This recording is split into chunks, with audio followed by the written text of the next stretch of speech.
আসসালামু আলাইকুম। বার্তা বৈঠক সংবাদ বুলেটিনে স্বাগত জানাচ্ছি। সাথে আছি আমি জাহিদুল ইসলাম রনি।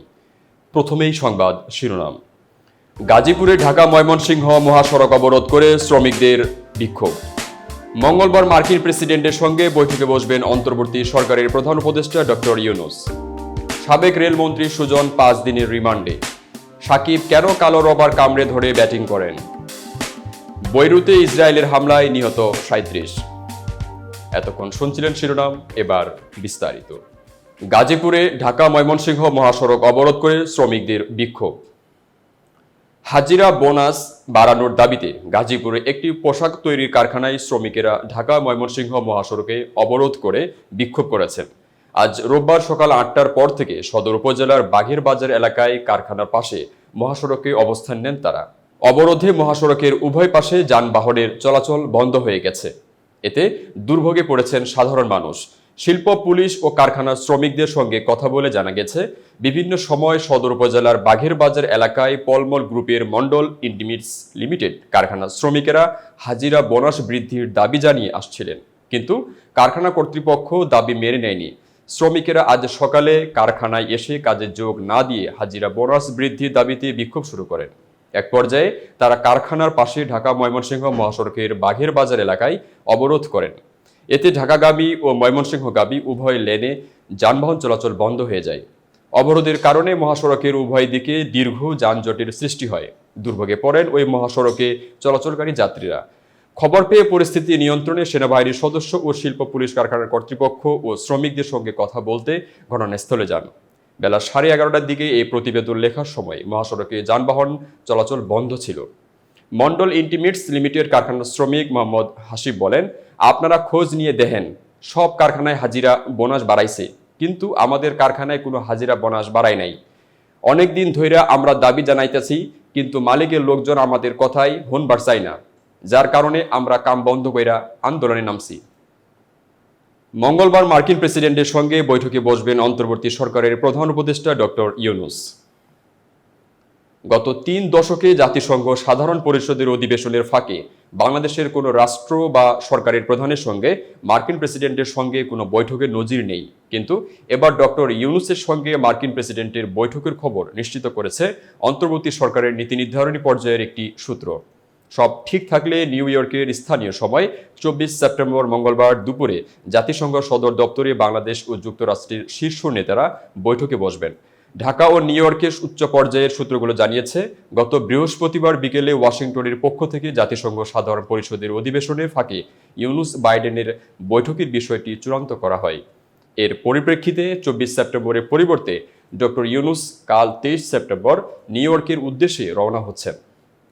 জাতিসংঘ সাধারণ পরিষদের অধিবেশনে চলার ফাঁকে কোনো দেশের শীর্ষ নেতার সঙ্গে যুক্তরাষ্ট্রের প্রেসিডেন্টের দ্বিপক্ষীয় সাক্ষাৎ প্রায় বিরল। গত 3 দশকে জাতিসংঘের অধিবেশনের ফাঁকে বাংলাদেশের কোনো শীর্ষ নেতার সঙ্গে যুক্তরাষ্ট্রের প্রেসিডেন্টের কোনো বৈঠক হয়নি। বাংলাদেশের রাষ্ট্র ও সরকার প্রধানের সঙ্গে সবসময় যুক্তরাষ্ট্রের প্রেসিডেন্টের সংবর্ধনায় দেখা হয়েছে, কথা হয়েছে। জো বাইডেনের সঙ্গে বৈঠকের পাশাপাশি ইউরোপীয় কমিশনের প্রেসিডেন্ট উর্সুলা ডন ডের লিওনের সঙ্গেও বৈঠক করবেন ডক্টর ইউনূস। এছাড়া বিশ্ব ব্যাংকের প্রেসিডেন্ট অজয় বাঙ্গা এবং আন্তর্জাতিক মুদ্রা তহবিল IMF ব্যবস্থাপনা পরিচালক ক্রিস্টেলিনা জর্জিয়েভা বাংলাদেশের অন্তর্বর্তী সরকারের প্রধান উপদেষ্টার সঙ্গে দেখা করবেন। সাবেক রেলমন্ত্রী সুজন 5 দিনের রিমান্ডে। যাত্রাবাড়ী থানাধীন এলাকায় গুলি করে রফিকুল ইসলাম নামে এক যুবককে হত্যার অভিযোগে করা মামলায় সাবেক রেলমন্ত্রী নুরুল ইসলাম সুজনের 5 দিনের রিমান্ড মঞ্জুর করেছেন আদালত। রবিবার শুনানি শেষে ঢাকার মেট্রোপলিটন ম্যাজিস্ট্রেট সাদ্দাম হোসেনের আদালতে এই আদেশ দেন। আসামি পক্ষের রিমান্ড বাতিল ও জামিন চেয়ে শুনানি করেন। ঢাকার মেট্রোপলিটন ম্যাজিস্ট্রেট সাদ্দাম হোসেনের আদালত তার 5 দিনের রিমান্ড মঞ্জুর করেন। এদিন কারাগারে গ্রেপ্তার আসামি নুরুল ইসলাম সুজনকে আদালতে হাজির করা হয়। এরপর মামলার তদন্তকারী কর্মকর্তা তার 10 দিনের রিমান্ড চেয়ে আবেদন করেন। এ সময় আসামি পক্ষ রিমান্ড বাতিল ও জামিন চেয়ে শুনানি করেন। উভয় পক্ষের শুনানি শেষে আদালত জামিনের আবেদন নামঞ্জুর করে এই রিমান্ডের আদেশ দেন। এর আগে গত 16 সেপ্টেম্বর সন্ধ্যায় রাজধানীর শ্যামলীর বাংলাদেশ স্পেশালাইজড হাসপাতালের থেকে সাবেক রেলমন্ত্রী নুরুল ইসলাম সুজনকে গ্রেপ্তার করা হয়। সাকিব কেন কালো রবার কামড়ে ধরে ব্যাটিং করেন। চেন্নাইয়ের প্রথম ইনিংসে সাকিব আল হাসান ব্যাট করার সময়ে সামাজিক যোগাযোগ মাধ্যমে ছড়িয়ে পড়েছিল টেলিভিশনের কিছু স্ক্রিনশট। ব্যাট করার সময় সাকিব কালো স্ট্র্যাপের মতো কিছু একটা কামড়ে ধরে আছেন, এমন কিছু ছবি। সেই ছবি ফেসবুক অ্যাক্সে দিয়ে অনেকে জানতে চেয়েছেন, কেউ কি বলতে পারেন সাকিব কি কামড়ে ধরে আছেন, কেন? গত কিছুদিন যারা সাকিবকে ব্যাটিং করতে দেখছেন তাদের অনেকেরই অবশ্য উত্তরটা জানা। যাদের জানা নেই তারা আবার মজা করে সেসব ছবির নিচে নানা রকম মন্তব্য করছেন। একজন যেমন সামাজিক যোগাযোগ মাধ্যমে অ্যাক্সে মন্তব্য করেন, কালো জাদু করেছেন সাকিব।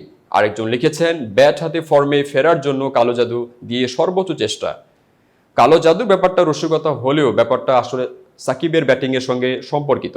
ব্যাটিংয়ের সময় মাথা স্থির রাখতে সাকিব ওই কালো রবারের স্ট্র্যাপ গলায় চেইনের মতো বানিয়ে কামড়ে ধরে থাকেন। এটা বেশ কয়েকটা সিরিজ ধরে করছেন তিনি। জানা গেছে বিসিবির মেডিকেল বিভাগ থেকে মাথার অবস্থান ঠিক আছে কিনা তা বুঝতে সাকিবকে ওই রবারের স্ট্র্যাপ ব্যবহার করতে বলা হয়। এর আগে কানাডায় গ্লোবাল টি-20 লিগে তাকে জার্সি কামড়ে ধরে ব্যাটিং করতে দেখা গিয়েছিল। গত বছর ভারতে ওয়ানডে বিশ্বকাপের সময় সাকিবের চোখের সমস্যা ধরা পড়ে। এরপর সাকিব ভারত ও লন্ডনে চোখের সেই সমস্যার জন্য বিশেষজ্ঞ চিকিৎসক দেখিয়েছেন। বিশেষজ্ঞরা মতামত দিয়েছেন, অতিরিক্ত মানসিক চাপে থাকলে সাকিবের চোখের রেটিনার নিচে এক ধরনের তরল পদার্থ জমে, যেটা ঝাপসা করে দেয় দৃষ্টি। বৈরুতে ইসরায়েলের হামলায় নিহত 37।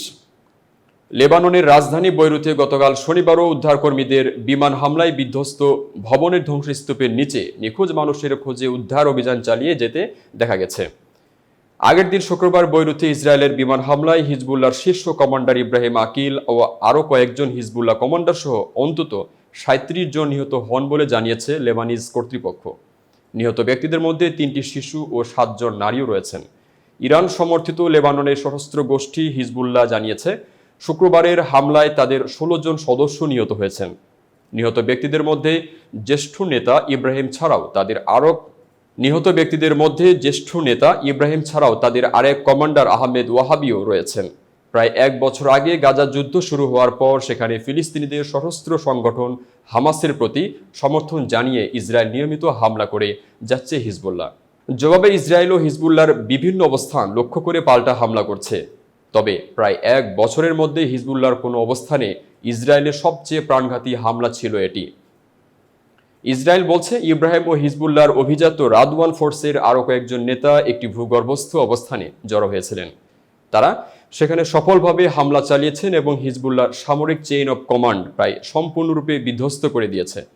লেবাননের একটি নিরাপত্তা সূত্র জানিয়েছে, বৈরুতে একটি জনবহুল এলাকায় একটি বহুতল ভবন পুরোপুরি মাটির সঙ্গে মিশিয়ে দেওয়া হয়েছে। ওই ভবনের পাশেই একটি নার্সারি ছিল। হামলায় নার্সারি ভবনটিও ক্ষতিগ্রস্ত হয়েছে। এতক্ষণ বার্তা বৈঠকের সাথে থাকার জন্য ধন্যবাদ। নতুন নতুন তথ্য ও সংবাদ পেতে বার্তা বৈঠকের ইউটিউব চ্যানেল ও ফেসবুক পেজের সাথে থাকুন।